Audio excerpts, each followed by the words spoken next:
the deacons thought it would be a good opportunity for me to, for you to learn a little bit more about me. And I thought, okay, that's an easy one. And then I talked to Chess. And so, I don't like to get too far away from, what our lesson plan is or our plan for worship is week to week. I want to try to stay somewhere in the ballpark. And I asked him, what did he want me to produce a sermon I'll teach about? He said Psalm 82. So without thinking, I said, Psalm 82, easy, I'll do it. Had no clue what Psalm 82 said at that point. I knew it was good, but I didn't know what it was about. I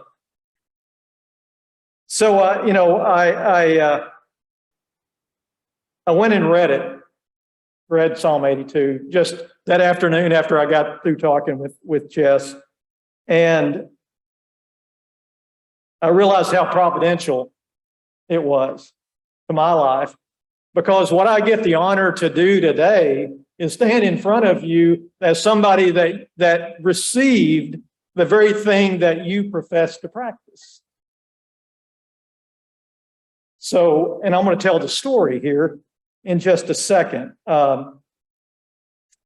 want to go back to a sermon. I've taught Bible classes more than 600 times.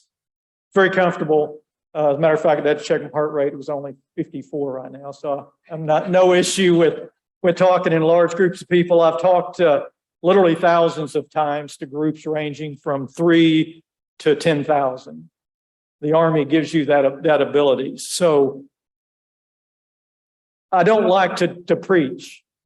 I don't like to deliver a sermon. I like to deliver a message, to deliver a story that highlights the words of the Bible. There's a place for that.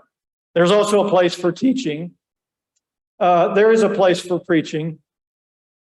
But I think today we're going to use this time to deliver a lesson, to deliver some information, to teach a little bit about me, where I came from, and which will surprise you to a great degree, probably immensely surprise you, because all things are not what they appear. I am, again, the manifestation of your work collectively as Christians over the millennia. That's who I am. And I continue today to be a recipient of that, because I'm still the very definition of poor and weak, and I always will be. And I want to go down that road. Before we get started, I want to go back through. I know Francisco read Psalm 82.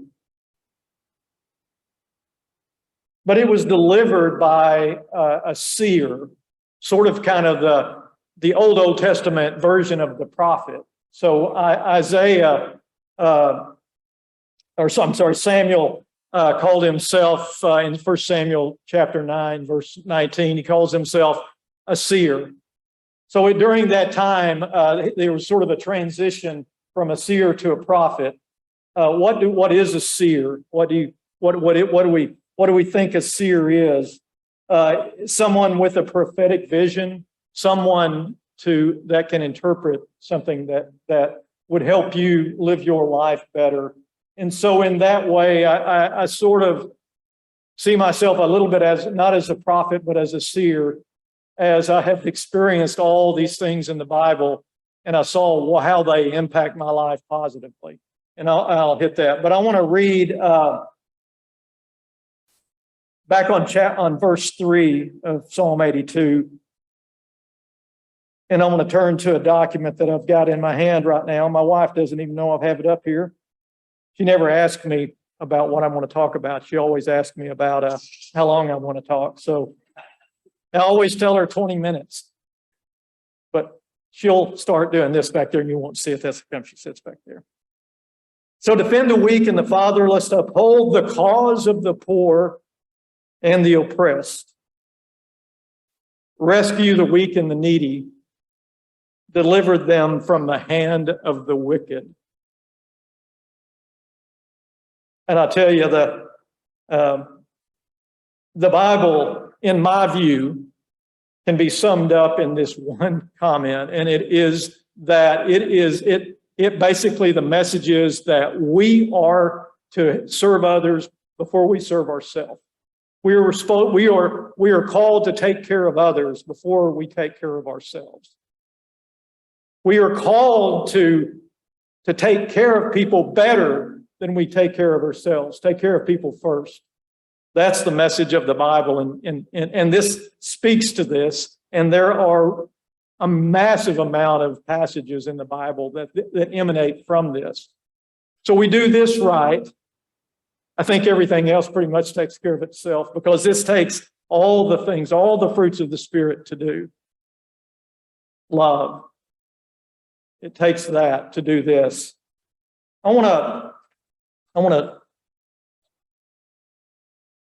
first off, and I want to look at this from a kind of a macro perspective, and I actually wrote it and inserted it in the message or in the alert today that I consider the Old Testament as a truly fascinating work.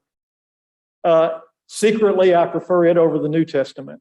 It is so foundational, and it contains all the lessons that we have in the New Testament. The writers of the Hebrew Scripture, they depict God as creator, God as a provider, and God as the lawgiver. The approach of Psalms 82, though, is it's slightly different. It depicts God presiding over this great assembly of lower-level deities, scolding them for their lack of justice.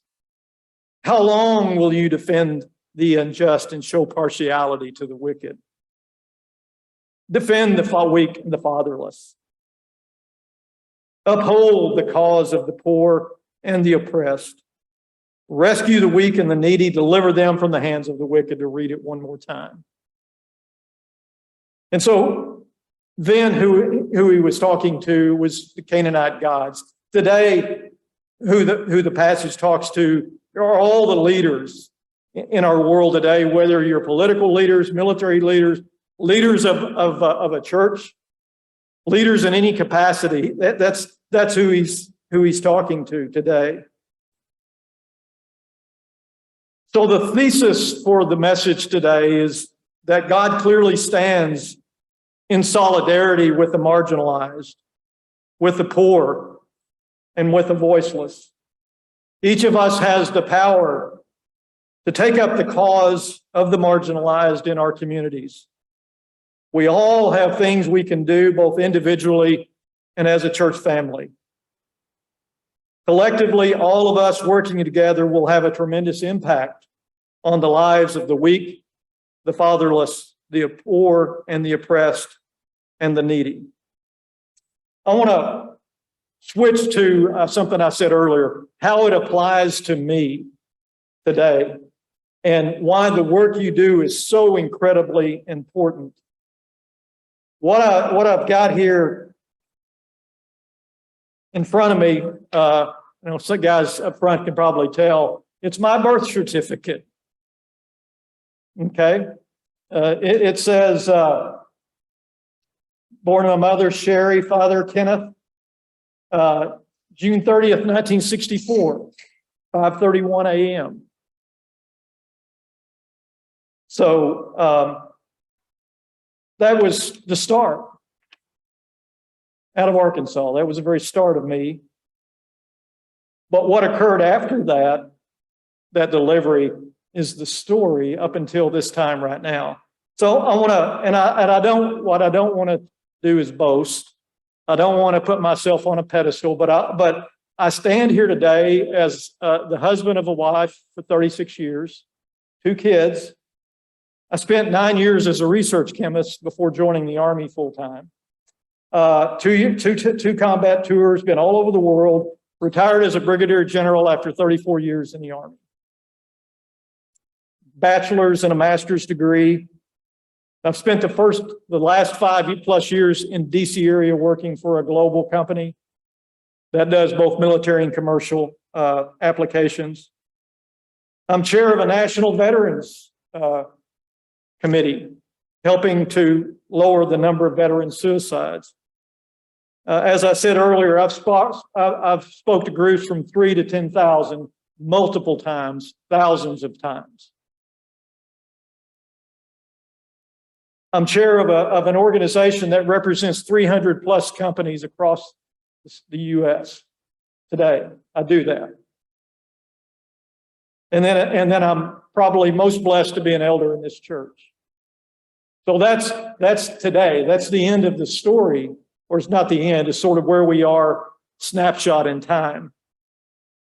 But let me go back to June 30th, 1964 at 5:31 a.m. Central Standard Time. Little town called Paragould, Arkansas. If you look on the birth certificate, my mom is 18 years old. She was a high school dropout.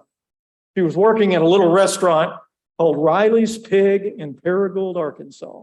She was a waitress.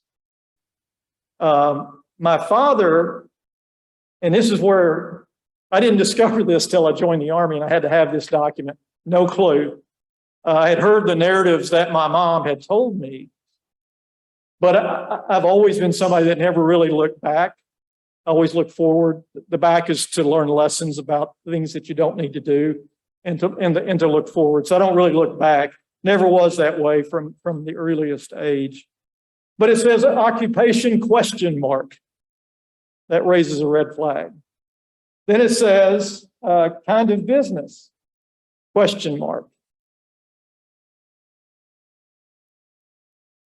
the story there? Well, that was the start of just a very difficult childhood. You see, he was married and living in Ohio, had another entirely different 3 kids and a family in Ohio. He was a truck driver. So can you imagine? There's been movies written about that, what happened. So he ends up, and I discovered this less than 15 years ago. He ends up marrying my mom in February of, guess when?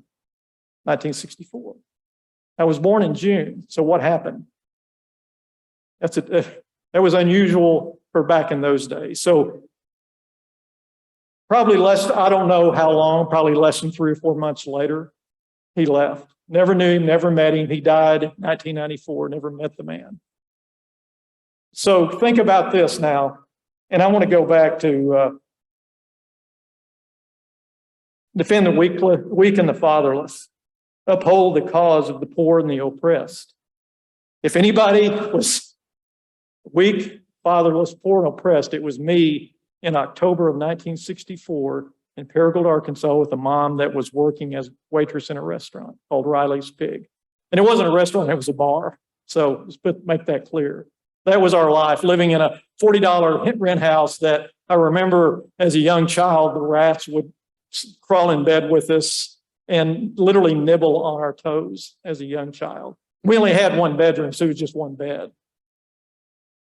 And I remember my mom ended up having 2 other kids, and it would be a black car would pull up and another child would be brought out of the car. Didn't know the father.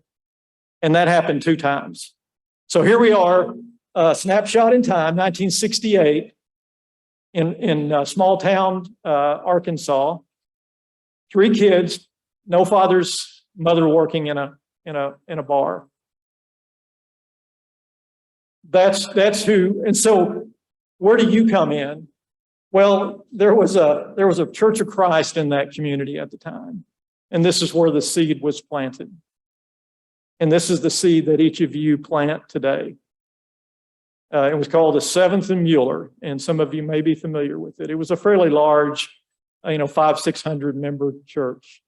They used to send a bus down the street I lived on. It was all the poor kids that the parents did what the parents did on Saturday nights, and then we would basically fend for ourselves on Sunday. And we would get on the bus that church provided. They called it the Joy Bus.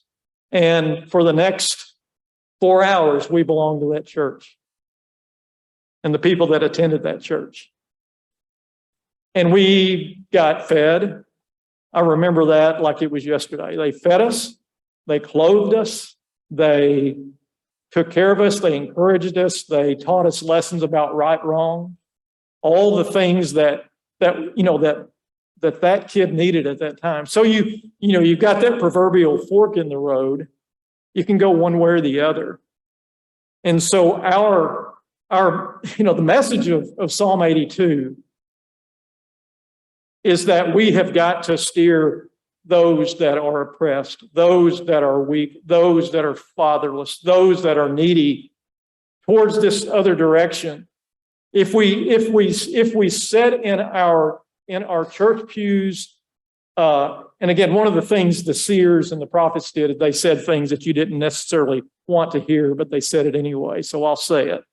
If we sit in our pews and we don't take action to help others outside of this church, if we think that tithing, if we think that going to Bible study, if we think that going to church on Sunday checks the block, it doesn't. It doesn't even begin to really check the block about what we need to do as Christians.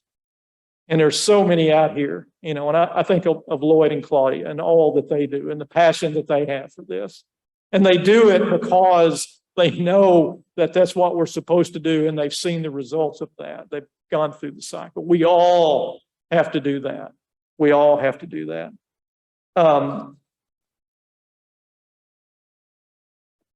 So we taking it from, and I want to kind of condense down how I got here, because it's important. Because it started with that little trigger of going to this little church, getting on this little Joy Bus. And I remember it I don't remember a whole lot from my childhood.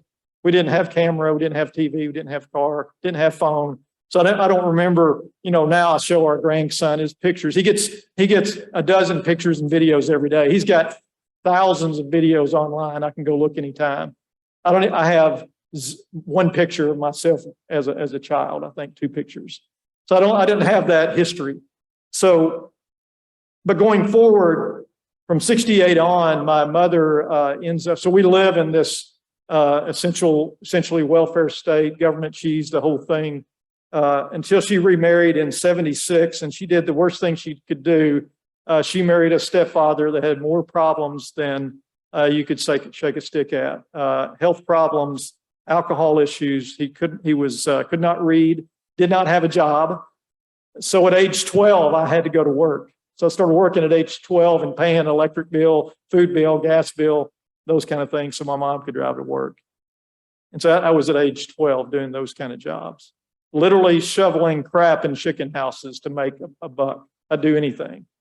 And I did that all the way through high school. And the relationship with the stepfather ultimately deteriorated. Again, all during this time, we're going to church fairly regularly on Sundays, at least 2 or 3 times. Different churches, a Pentecostal church, a Baptist church, different variations of Baptist church, occasionally Church of Christ. All kinds of churches. So that common thread rings through all of this, and it always stuck in the back of my mind. And then ultimately in 1981, actually spring of 82, 17 years old, stepfather tries to kill me. Takes 2 shots at me with a rifle as I'm running out down the road, gravel road in the country with my underwear on and nothing else. And I end up running down this gravel road, run 3 miles down a U.S. highway to my agricultural teacher, a guy by the name of Homer Linderman. And guess what church Homer Linderman went to? The Church of Christ. He took me in. I actually slept in his car that night before. And I was working 40 hours a week, too, at this point. So he put me in his car, and I slept in his car that night before he had a Dodge Charger. It was unlocked, slept in it. Next day, he gets up to go to work, and I'm in the back of the car asleep in my underwear. And it's in the spring. This isn't, it's cold outside. So I didn't want to bother him. So he ends up taking me inside, gets clothes for me, and keeps me for the rest of my high school. And then gets me in college, gets me a place to live, gets me scholarships. He takes care of me. And ultimately, the rest after that is history. Then it's a matter of good decision making on my part, with a little bit of this and a little bit of that from Sandra, from her family, from friends, and I didn't necessarily go to church much, but ultimately I found my way back to this church. And what I found was a path, that fork in the road that we take. That's what I found. And I was baptized at 38 years old, and Francisco, we share a lot in common on that end. So we found the way. And from then on, it's been probably the greatest joy in my life was to be part of this church and to take the right path. So I'll take us back to where I started this morning in restating the lesson. God clearly stands, as you can see, in solidarity with the marginalized, the poor and the voiceless. Again, each of us has the power to take up the cause of the marginalized in our community. And you can see the results every single day of the work that you do. We have things that we can do individually, and we have things that we can do as a church. We can donate our resources, include our time, our material wealth. We can pray. We can do all this in small and large ways. I encourage you all to pray for the marginalized in our communities. Moreover, I encourage you to live the message of the Bible. To live the message of the Bible. To do more for others than you do for yourself. Let the spirit of Psalm 82 guide you in your daily walk with Christ. At this time, I want to present an opportunity before we sing for those needing prayers of the church to move forward in your relationship with Jesus through the waters of baptism, or to join this congregation of believers. The elders will be positioned either in the back or in the front of the auditorium this morning as needed. Let us stand and let us sing.